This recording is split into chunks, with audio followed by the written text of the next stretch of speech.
Bismillahirrahmanirrahim. Assalamu alaikum. Welcome back to Irtisam's Biology. Dear students, today I am going to teach you our next topic, growth and reproduction in bacteria. Dear students, ये जो topic है paper point of view से बहुत ही ज़्यादा important है क्योंकि more than 10 time as a long question ये जो प्रीवियस पेपर्स हैं मुख्तलिफ बोर्ड्स के अंदर ये आ चुका है। तो अब आप देख लें कि ये प्राइम इंपॉर्टेंस रखता है और इसमें से फिर शॉर्ट क्वेश्चन एंड MCQs भी जो है वो आते हैं। इस टॉपिक को पढ़ने से पहले हमें पता होना चाहिए कि ग्रोथ का क्या मतलब है। ग्रोथ जो है बेसिकली हम कहते हैं एक ऐसा फिजियोलॉजिकल प्रोसेस है जिसमें इरिवर्सिबल चेंज आती है एक लिविंग ऑर्गेनिज्म के अंदर। मिसाल के तौर पर हमने एक छोटा सा पौधा लगाया है और बाद में वो बड़ा दरख्त बन गया है, उसमें with the passage of time grow किया है, उसके साइज़ में इजाफा हुआ, अब दोबारा से वो फिर उसी तरह से छोटा पौधा नहीं बनेगा। इसी तरह से बेबी होता है, 1 डे का बेबी है, 2 डे का बेबी है, जब आप देखते हैं कि मिसाल के तौर पर वो 1 ईयर या 2 ईयर्स पे चला जाता है तो फिर वो दोबारा से क्या अपनी पहले वाली शेप के अंदर आ जाएगा, 1-2 दिन वाला बेबी बन जाएगा? तो आंसर होगा नो। सो इरिवर्सिबल चेंज आता है लिविंग ऑर्गेनिज्म के अंदर। इसी तरह से बैक्टीरिया भी जो है वो ग्रो करता है। एंड रिप्रोडक्शन, रिप्रोडक्शन जो है इसका मतलब होता है रिप्रोड्यूस से ये निकला हुआ है ना। रिप्रोड्यूस का मतलब है दोबारा से बन जाना, स्पीशीज का दोबारा से बन जाना। अब सवाल ये पैदा होता है कि स्पीशीज दोबारा से कैसे बनती हैं। इस दुनिया के अंदर जितने भी लिविंग ऑर्गेनिज्म है वो सर्वाइव करना चाहते हैं और सर्वाइव वो कैसे कर सकते हैं? अपने नंबर के अंदर इजाफा करके, अपने बच्चे पैदा करके, अपनी औलाद पैदा करके वो अपने आप को सर्वाइव कर सकते हैं।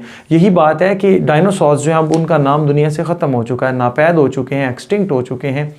अब देखें, अगर आज इस दुनिया के अंदर वो मौजूद होते तो उन्होंने क्या करना था? रिप्रोड्यूस करना था और आजकल की स्पीशीज़ के अंदर उनका नाम बोला जाना था, लेकिन अब हम उनको क्या बोलते हैं? एक्सटिंक्ट।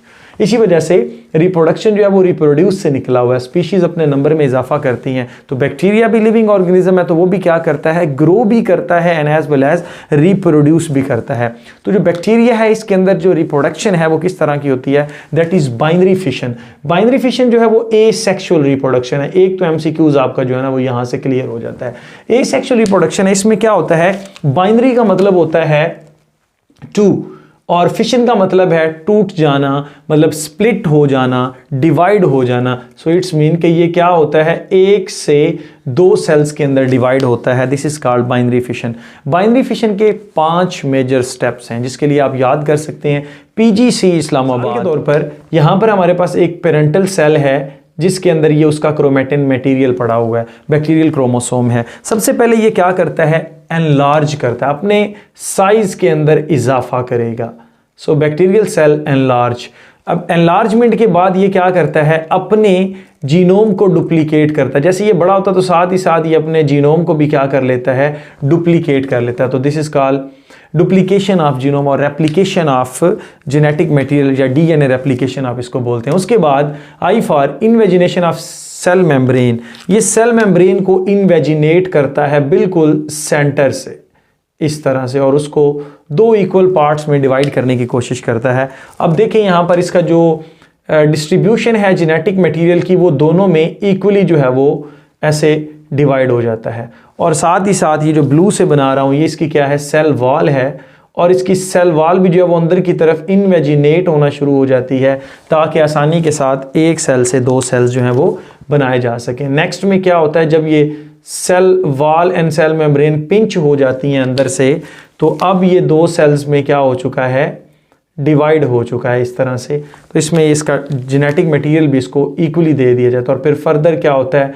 2 न्यू डॉटर सेल्स जो हैं वो बन जाते हैं। This is called binary fission और इसमें ये 5 स्टेप्स जो हैं वो होते हैं। कौन कौन सा? PGC जैसे मैंने आपको बोला है, PGC Islamabad, Punjab group of colleges Islamabad, parental cell enlargement, genome duplication and I for Islamabad वाला I जो है वो invagination of cell membrane, cell wall grows inwardly and S for separation. तो 2 सेल जो हैं वो सेपरेट हो जाते हैं। तो इट्स मीन कि एक पेरेंटल सेल 2 सेल्स में डिवाइड हुआ। This is called binary fission. उसके बाद हमारे पास है जनरेशन टाइम। जनरेशन टाइम ये है कि मिसाल के तौर पर ये पेरेंटल सेल था और ये किस में तब्दील हुआ है? 2 डॉटर सेल्स के अंदर डिवाइड हुआ है। हम बैक्टीरिया को इमॉर्टल भी बोलते हैं क्योंकि एक बैक्टीरियल सेल हमेशा से 2 में जो है वो तब्दील हो जाता है, कन्वर्ट हो जाता है, डिवाइड हो जाता है। This is called binary fission. So इस वजह से ये जो बैक्टीरिया है इसको इसमें आने तक के लिए जितना भी टाइम लगा है this is called generation time. क्या है? The interval of time until the completion of next division, अगली डिवीजन तक जितना टाइम जो रिक्वायर्ड है वो आपके पास क्या कहलाता है, जनरेशन टाइम कहलाता है। फिर आते हैं रिप्रोडक्शन। जब रिप्रोडक्शन जो है इसने रिप्रोड्यूस कर ली है तो इसमें इसके पास पर्टिकुलर स्टेजेस होती हैं। वो स्टेजेस जो हैं वो आपके पास 4 मेन स्टेजेस हैं। इसके लिए आप की याद कर सकते हैं, ले लो सरदर्दी, ले लो सरदर्दी, L for lag phase, L for log phase, S for stationary phase and D for death और decline phase। होता क्या है, मिसाल के तौर पर आपने एक पेट्री डिश ली है और इस पेट्री डिश के अंदर आपने न्यूट्रिएंट्स प्रोवाइड कर दिए हैं और इन न्यूट्रिएंट्स के ऊपर आपने क्या रख दिया है, बैक्टीरिया रख दिया है। ठीक है, अब ये बैक्टीरिया ग्रो करना शुरू करेगा। अब सबसे पहले तो क्या है कि ये अपने कुछ नंबर के अंदर इजाफा करते हैं और पहली जो फेज़ है वो आपके पास है, that is the lag phase. Lag phase में ये क्या करता है, with the passage of time, time के साथ साथ ये खुद को प्रिपेयर करता है। सो पहला स्टेप क्या है, that is the lag phase, और लैग फेज़ में ये क्या करेगा, प्रिपेयर फॉर डिवीजन, खुद को डिवाइड करने के लिए प्रिपेयर करते हैं bacteria. So this is a step number 1, that is lag phase. ये मैंने 1 से यहाँ पर लिख दिया है। उसके बाद नेक्स्ट है हमारे पास लॉग फेज। लॉग फेज के अंदर क्या होगा, एक्सपोनेंशियल ग्रोथ होगी। एक्सपोनेंशियल का मतलब क्या है, एकदम से ये ग्रो करेंगे, अपने नंबर के अंदर इजाफा करेंगे। और आप यहाँ पे ग्राफ को देखिएगा, ये ग्राफ ऐसे चढ़ेगा। इधर आपके पास टाइम है और इधर आपके पास क्या है, नंबर। यहाँ पर बैक्टीरिया के नंबर में क्या हो रहा है, इजाफा हो रहा है। ठीक है, so this is called step number 2, log phase. इसमें बैक्टीरिया जो उन्होंने 1 से 2, 2 से 4, 4 से 8, 8 से 16, 16 से 32, 32 से 64, 64 से 128, 128 से 256, इस तरह से वो क्या करते जा रहे हैं, एक्सपोनेंशियली ग्रोथ करते जा रहे हैं। उसके बाद नेक्स्ट हमारे पास है स्टेशनरी फेज। स्टेशनरी फेज में क्या होता है, इधर से जब न्यूट्रिएंट्स जो है ना वो लिमिटेड रह जाते हैं, न्यूट्रिएंट्स भी तो साथ साथ खत्म हो रहे हैं जब बैक्टीरिया जो है वो डिवाइड कर रहे हैं। अब जो न्यूट्रिएंट्स हैं वो कम रहना शुरू हो गए, तो क्या होता है कि यहाँ पर जो डेथ फेज होती है, डेथ रेट बराबर हो जाता है प्रोडक्शन रेट के, यानी कि प्रोडक्शन और डेथ रेट इक्वली हो जाते हैं। तो फिर यहाँ पर टाइम के साथ साथ जो बैक्टीरिया है ना उनके नंबर एंड डेथ में क्या होता रहता है, प्रोडक्शन एंड डेथ के अंदर इक्वलिटी रहती है। तो ये स्टेप नंबर आपके पास क्या हो गया, 3। लेकिन जब यहाँ पर न्यूट्रिएंट्स ख़त्म हो जाएंगे, कम हो जाएंगे,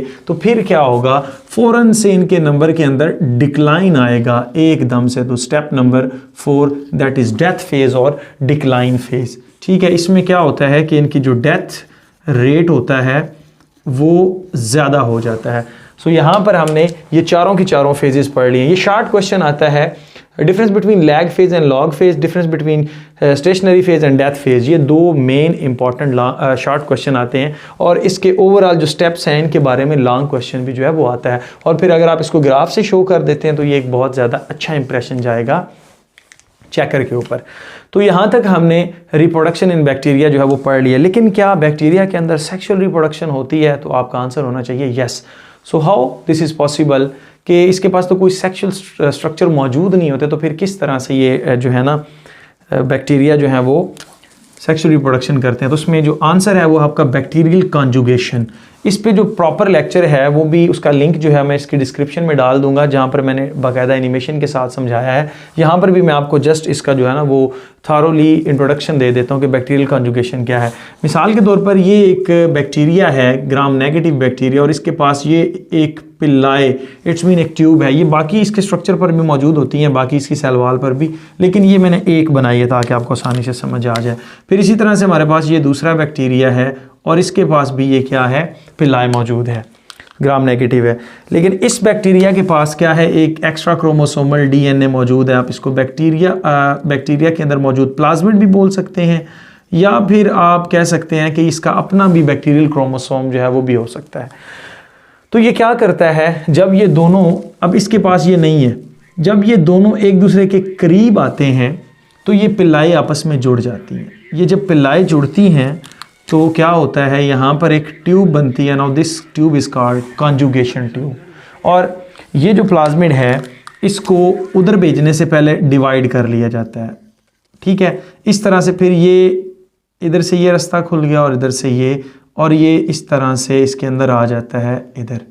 अब ये किधर आ चुका है, इधर आ चुका, तो इट्स मीन कि यहाँ से ये क्या हो जाएगा, गायब हो जाएगा।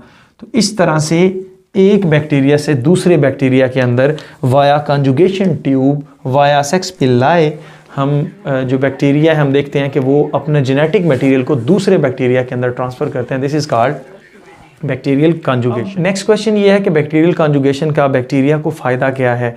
ये जो जेनेटिक वेरिएशंस आती हैं बैक्टीरिया के अंदर, आप देखते हैं जैसे नए वेरिएंट्स आ रहे हैं, ठीक है, एक के बाद दूसरा, अब उसमें ये जो वेरिएशंस आती हैं, जो तब्दीलियाँ आती हैं, उसमें कौन रोल प्ले करता है? This is bacterial conjugation. And I hope कि आपको ये मेरा लेक्चर अच्छा लगा होगा। Stay connected. Thank you and अल्लाह हाफिज़।